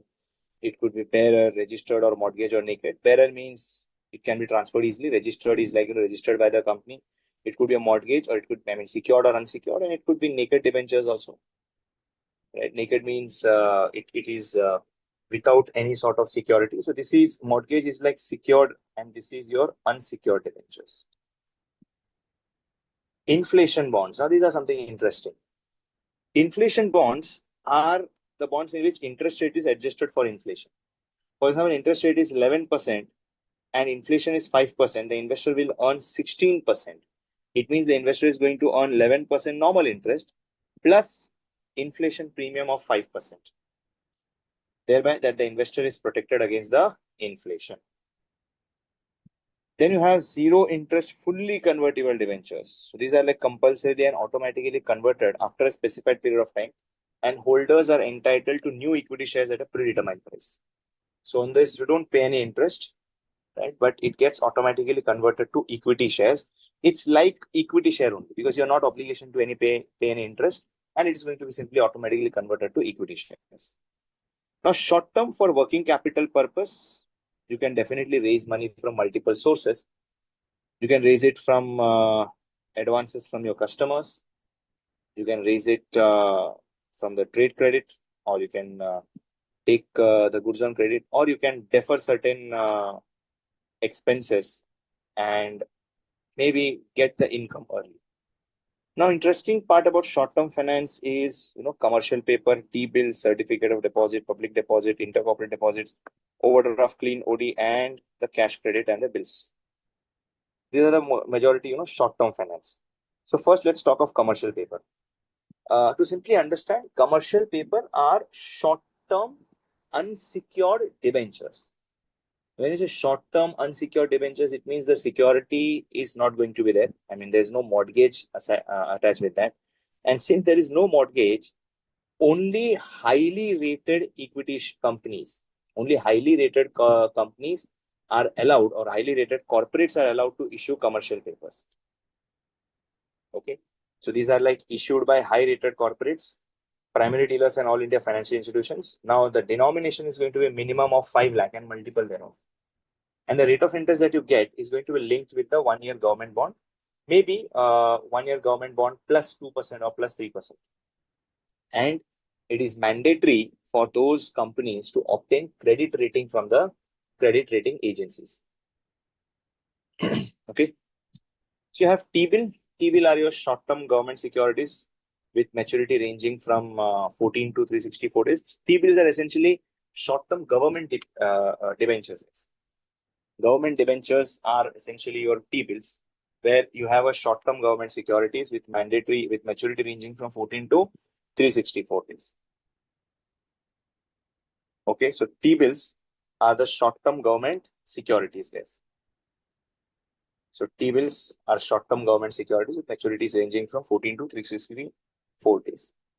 Certificate of deposits are the commercial papers of banks. Banks issue the certificate of deposit to raise money. Same way, one company investing in another company is called as an intercorporate deposit. A company can also accept public deposits subject to stipulation of Reserve Bank of India from time to time up to a maximum amount of 35% of its paid up capital and reserves accepted for a period of 6 months to 3 years. So up to 3 years, whatever money you raise, that will be called as a public deposits. They are unsecured loan used to finance the working capital. Overdraft. Do we know what's an overdraft? Everyone? Are we aware what is an overdraft? Yeah, what's an overdraft? What is an overdraft? Bank Cody, yes. When we can withdraw money beyond particular limit. We can withdraw money beyond a particular limit or a level. That's your overdraft. So if your bank has got certain balance, you can withdraw a higher amount against that, right? So this is unsecured, which are granted only to the financially sound firms and having reputation and integrity. They are generally granted for a short period and must not be continued for long. As a safeguard, banks take guarantees from other persons who are creditworthy before granting this facility. Right? Before granting this facility, this is going to be your overdraft. There's going to be continue for longer period. Annual renewal, it keeps on happening. So it's an unsecured overdraft, which is granted only to the financially sound. That's your clean overdraft. Like if you want a short-term sort of funding, they offer something called as cash credit. So cash credit account, it's an arrangement under which a customer is allowed an advance up to a certain limit. Like bank will say, see, we are keeping a limit for you as let's say 1 crore. So you can borrow from us up to 1 crore, and whatever amount you withdraw, whatever amount you borrow, we'll charge you interest on that. So interest is charged only on the amount withdrawn. Generally, cash credit is a sanction against pledge or hypothecation of working capital. You hypothecate your stock and you get this cash credit. So bank will keep on asking on a monthly basis, what is the level of stock you have? So bills purchased or discounted is another way of raising short-term funds. Even though bills are purchased by bank, it can hold the owner of the bill liable in case of dishonor of the bill. Okay, so that's your bills purchased or discounted is simply another way of raising short-term funds. Okay, so that's your short-term sources of funds. Let us look for certain international sources of raising money, guys. When you want to raise money for long-term or medium term, you can get a loan from development banks like your Exim Bank or Asian Development Bank, right? So these are the international banks which provide you funding. Or you have FRN, which is again foreign rate notes, which is like 7 years maturity, and interest rate, adjustable interest rate is floating rate notes basically. the floating rate notes which are having 7 years maturity, the rate of interest is going to reflect the exchange rate, and they're generally cheaper than the foreign loans. Euro bonds with equity warrants, which are like regular bonds with detachable warrants. So this is the international version of secured premium notes. So Euro bonds with equity warrants is a international variant of secured premium. Euro convertible. So it's like provides an option to the holder to convert bonds into equity shares. It may be callable or puttable. When you say callable or puttable, what does that mean? What do you mean by callable or puttable? What do you mean by callable or puttable bonds? The callable or puttable bond simply means the bonds can be redeemed before due date. So when you say callable, it means company can redeem the bonds before due date. Puttable means investor can get it redeemed before the due date. Let's say the bond is having a duration of 10 years. Now it is up to the investor. If it is a puttable bond, the investor can get the bond redeemed before due date. Right?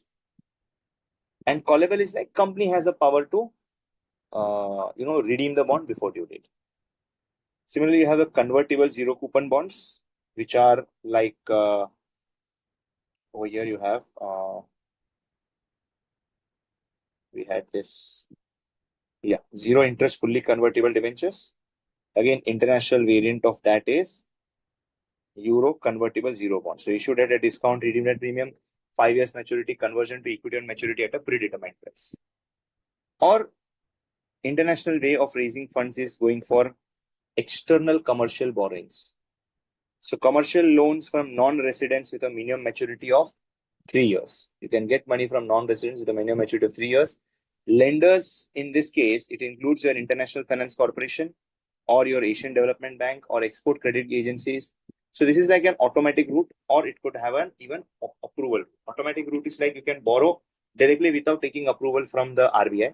Or approval route is like you need to take approval from the RBI before you borrow. Okay. That's your external commercial borrowing. You can definitely borrow from international commercial banks. You can issue Euro bonds. Now, this Euro bonds, what are these Euro bonds? These are really interesting. These are the debt instruments which are not denominated in the currency of the country in which they are issued. For example, you can have a rupee note issued in USA. So when you issue a rupee denominated debenture in USA, it becomes a Euro bond. Same way, when you issue a dollar denominated bond in India, it becomes a Euro bond. Euro doesn't mean Europe. Okay, just keep that in mind. Euro over here doesn't mean Europe. It's simply a bond which is issued in a country without its currency. Okay. Right. Okay. Then you have Euro commercial papers are short-term money market instruments having a maturity less than 1 year. Usually it is denominated in USD. Since the tenure is less than 1 year, it's denominated in USD. It's going to be a short-term debenture. Now there are some interesting bonds that we have. There's a bond named as Yankee bond. So Yankee bond is like a bond which is issued in USA. It is issued in USA. Currency is of course dollar, but these bonds are issued by non-US banks and corporations. So if I, being an Indian entity, go to USA and issue the bonds, I'll have to issue them in the dollar bonds, and those are called as the Yankee bonds. Same with samurai bonds are the bonds issued in Japan by non-Japanese companies. Bulldog bonds are the bonds issued in London or UK by non-UK companies. Now, a guesswork for you. Can you tell in which country would maple bonds be issued? Which country do you think maple bonds would be issued? Just like over here, Yankee is issued in USA, Samurai in Tokyo, Japan, Bulldog in London. Where do you think would the maple bonds be issued? Maple. France? No. Nepal? No, no. Maple, Maple. It's not Nepal bonds. I'm talking of Maple. MAPLE. Maple bonds.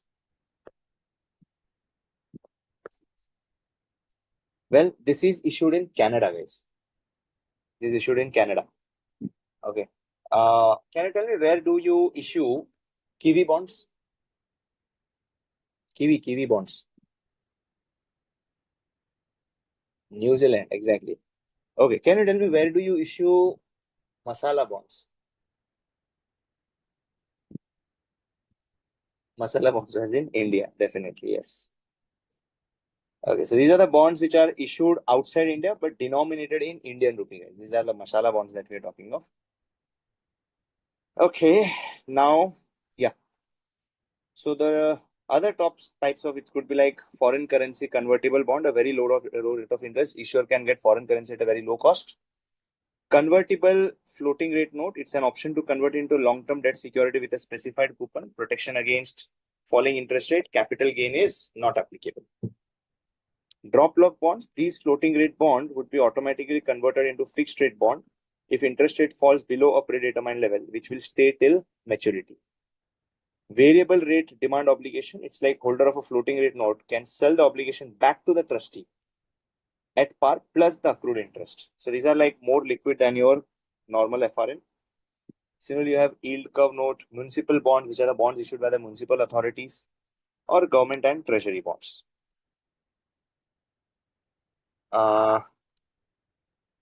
We can also have the discussion about export finance.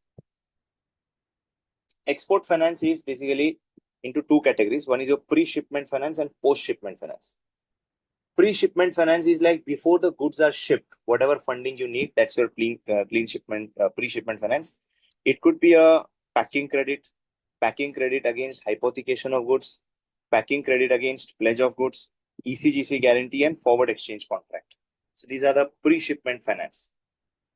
So clean packing credit, this is an advance made available to the exporter only on production of a firm export order or a letter of credit. So when you give an export order, a complete export order to the banker, let's see, we have got an export order, we need money to manufacture it, they will give you money for that. Hypothecation is like export finance is made available in certain terms and conditions where the exporter has pledgeable interest and goods are hypothecated to the bank as a security with stipulated margin. So you produce certain goods and you promise to the banker that if I fail to give you the money, you can definitely take control of the goods that I have. Right? And thereafter continue submitting them every fortnight or whenever there is movement in stocks. Packing credit against pledge of goods. Export finance is made available on certain terms and conditions where exportable finished goods are pledged to the banks with approved clearing agents who will ship the same from time to time as required by the exporter. So export finance is available on certain terms and conditions. Exporter where the exportable finished goods are pledged to the banks with approved clearing agents. So you give the goods to the bank, right, and they will ship it to from time to time, which is required to be done by the exporter. Then there is a ECGC guarantee given, which is like an insurance that you will be able to realize the money of your export proceeds.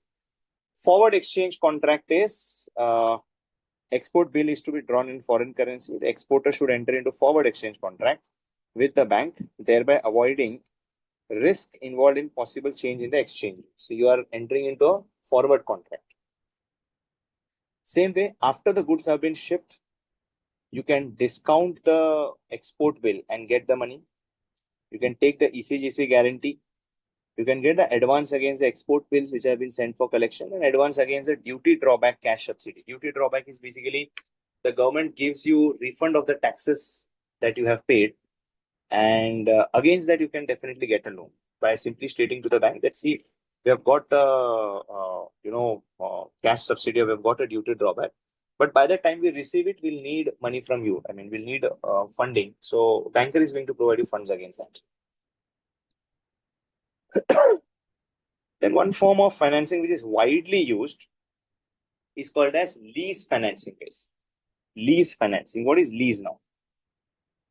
You know what is a lease? Yeah, guys. What's a lease? Basically taking on rent, right?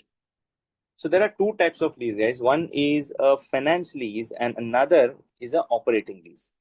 So finance lease is something, which is for a long term, and it is as good as you buying the asset because all the cost of repairs, maintenance, everything is borne by the lessee. If anything happens to the machinery or equipment, it has to be the liability of the buyer of the equipment and not that of the seller. Operating lease is like for a short term, you can cancel it anytime. All the expenses or maintenance are borne by the lessor. Full payout lease is usually non-payment, since the lessor expects to lease the same asset over and over again to the several users. So you can have a operating lease. Generally, finance lease is for a longer term, and longer term means you're going to you're going to lease it out for almost full life of the asset. Now, some of the types of lease that we have is, it could be a sale and lease back, like you sell the asset and get it leased back with you because you need funds for that, right? You sell the asset, you get the lump sum money, and then start using the asset with a payment of rent. You have a leverage lease also. Leverage lease is like you buy an asset on loan and then give the asset on lease.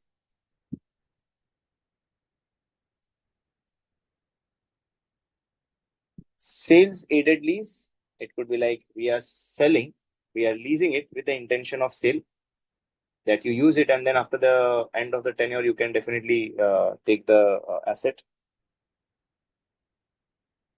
Closed-ended and open-ended lease. Closed-ended is like once the lease is done, it's not returnable. Open-ended is like you can return it back. One important concept in these sources of finance is called as a securitization. Yes.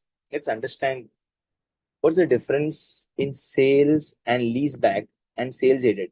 See, sales and leaseback is like you already have an asset and you sell it to someone and then get the same asset on lease. It's like you have a flat, you sell the flat to someone, and then you stay in the same flat by paying rent.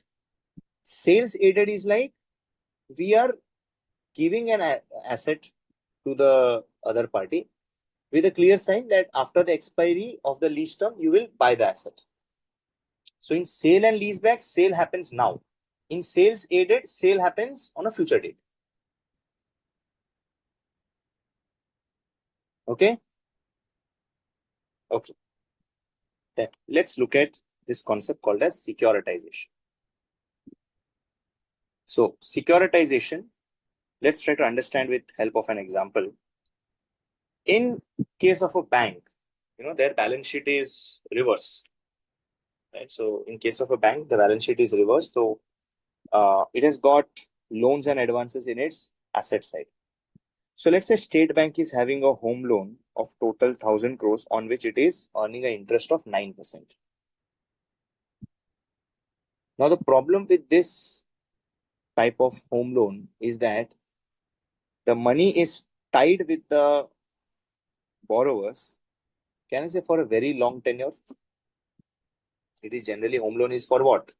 15, 20, 30 years, right? So tenure is very large, guys, in case of home loan, right? So now the money, 1,000 crores is tied with the bank, tied with this type of loan, and it's very difficult for banker to get the money early so that it can invest. So what it says is, let's create a separate company called as a special purpose vehicle. And this entire home loan, we will give it to the special purpose vehicle, against which the special purpose vehicle will give us an advance payment. So full amount is, it's not full amount, but out of that 1,000 crore, maybe there will be some possibility of bad debts and everything. 990 crores is realized by the SBI, and now SBI is having that 990 crores of cash. And it can obviously use that cash for some, better purpose also. Right? Now the question is, how did SPV get this 990 crores? How did SPV get this 990 crores? So obviously, this separate company will be issuing multiple bonds to the public. Right? So we'll be issuing multiple bonds to this public, and public will be investing in you with the 990 crores. And of course, you will be telling them, you will be coming up with this issue and saying that, See, we are going to take over the home loans of SBI, and whatever interest is coming from those home loans, we will be passing on to you who are the bondholders.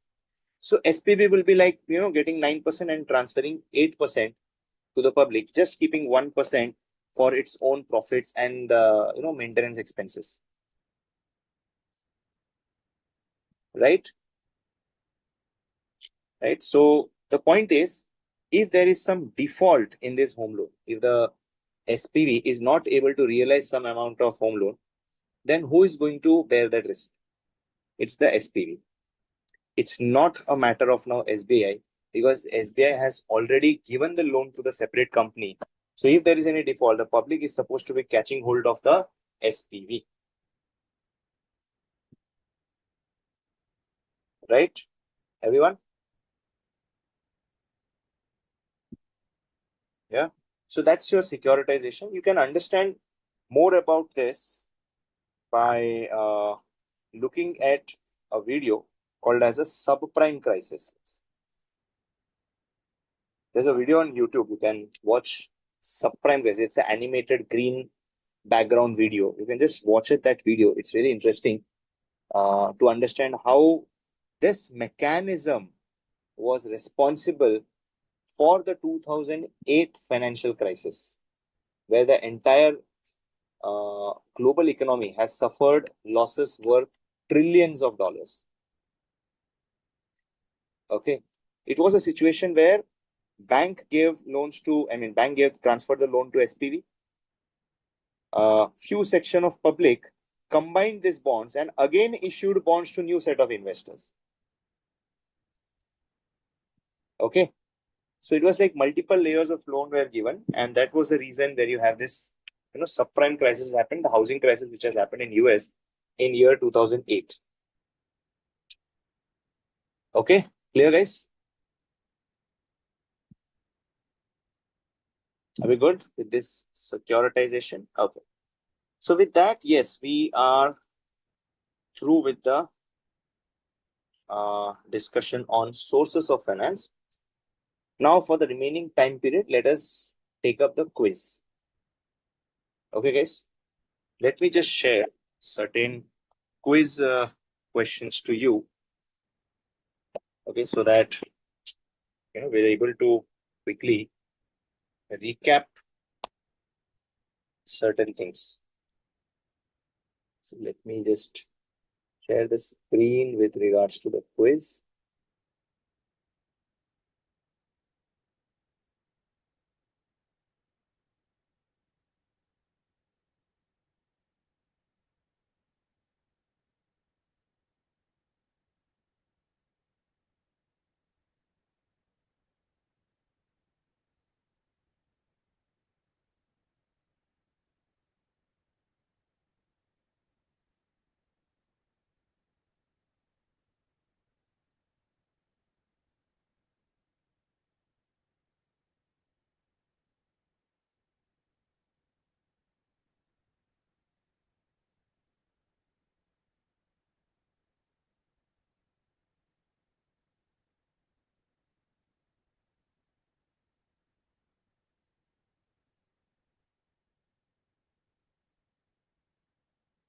Okay.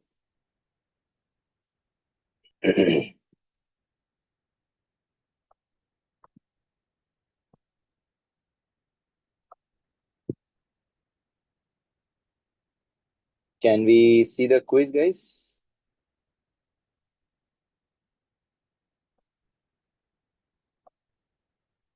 Yes.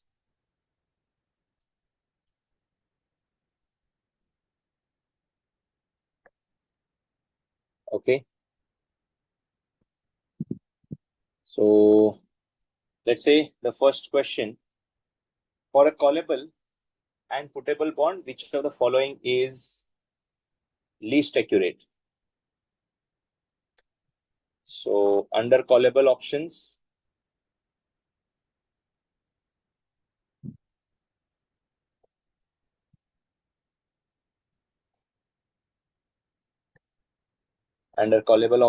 we say obligation is on investor, and under puttable obligation is on the investor, sorry, in the issuer.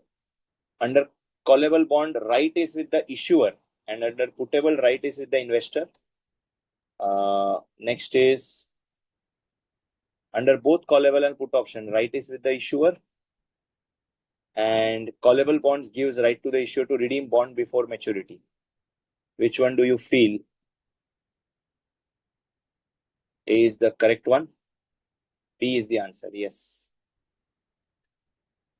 Okay. In case of drop lock bonds, dash rate bond will be converted to dash rate if interest rate. Of course, if fixed rate bond, floating rate, if like which of these is accurate?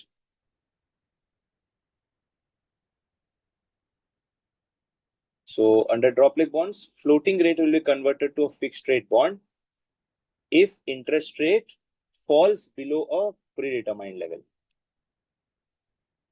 Bulldog bonds are issued in dash by dash.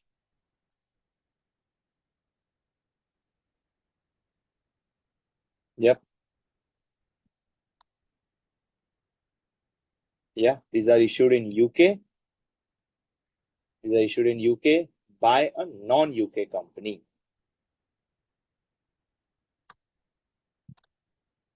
Okay, next one.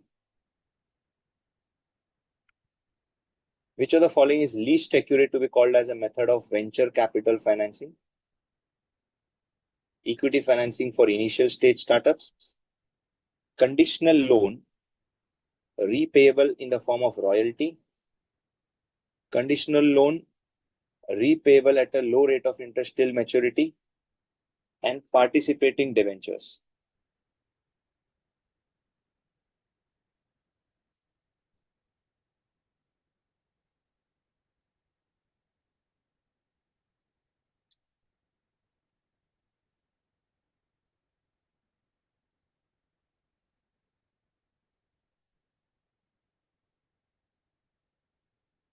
Yeah. So it's conditional loan, repayable at a low rate of interest till maturity. It's the least accurate. We're talking of least accurate, right? Which of the following is true with regards to securitization? So it is a method to convert liquid pool of assets to illiquid securities. It is not feasible if there is no active secondary debt market or debt securities. The investor of marketable securities is called as a SPV, and the original borrower is aware of the investors of securities to whom EMIs are paid. So under securitization, it is not feasible if there is no active secondary market. Because if we said in SPV, the SPV will sell the securities in the market. If there is no such market available where you can sell those securities, can you provide the funds to the banker? No. So this securitization is possible only if there is a secondary market for the debt securities. Okay. Fine. Next one. Which of the following is least accurate? Remember, least accurate to be with regards to commercial paper. Okay. Which one is the answer?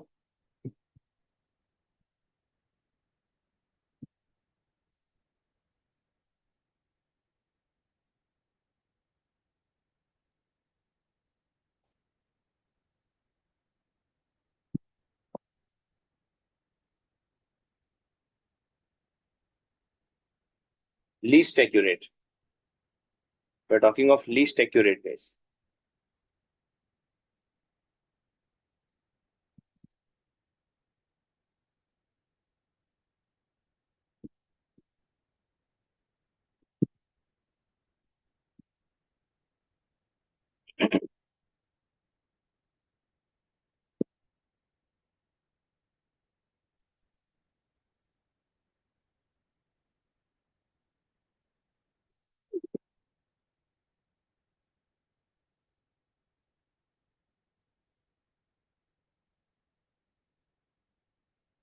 Yeah. So all corporate borrowers, option C. All corporate borrowers are allowed to issue CP. No, because all corporate borrowers are not allowed to issue commercial papers. Commercial papers are allowed to be issued only by the highly rated corporates.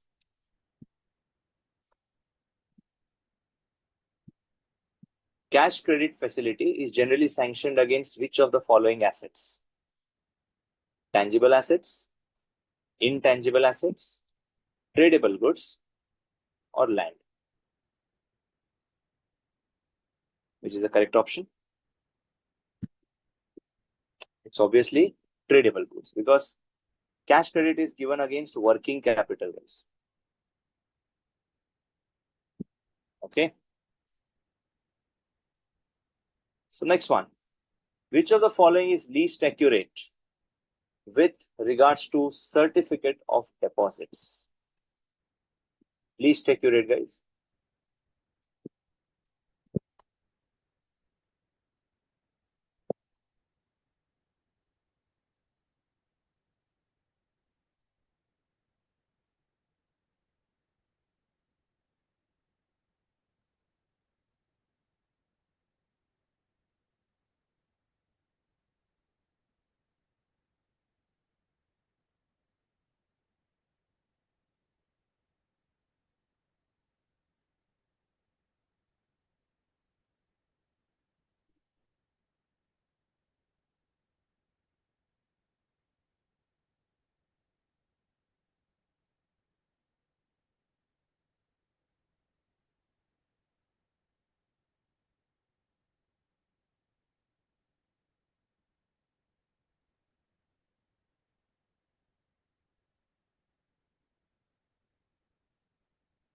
Yes, least accurate.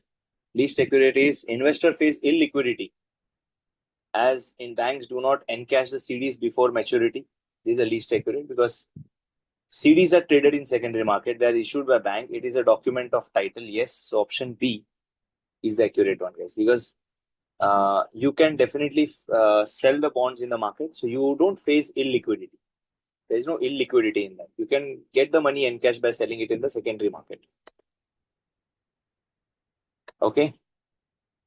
Which of the following best describes a euro bond? Okay. Which one's correct one from this?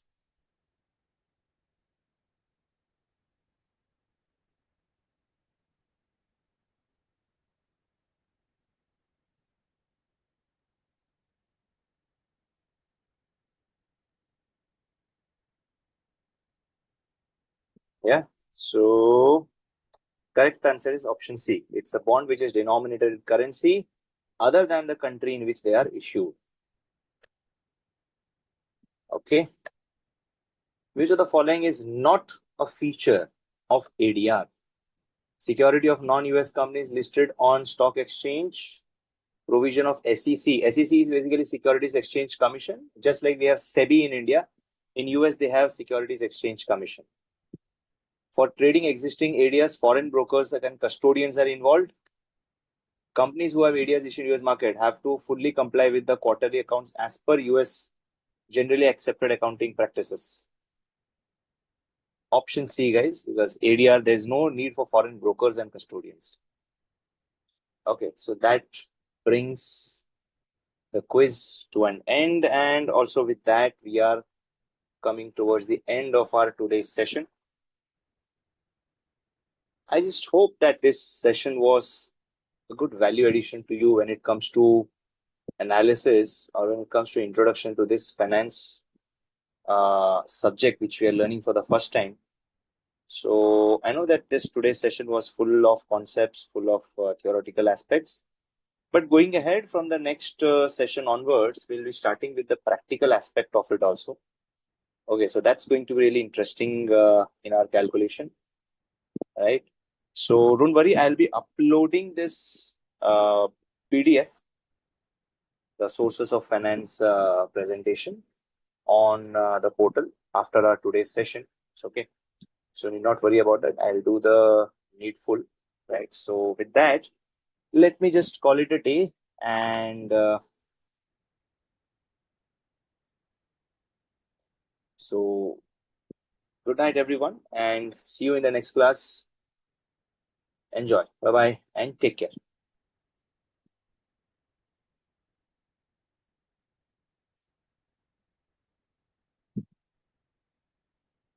Thank you. You're welcome, everyone.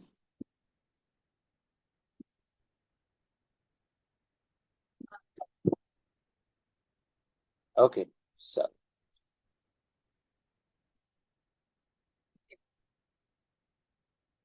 okay. Yes. Let's just stop here for the day.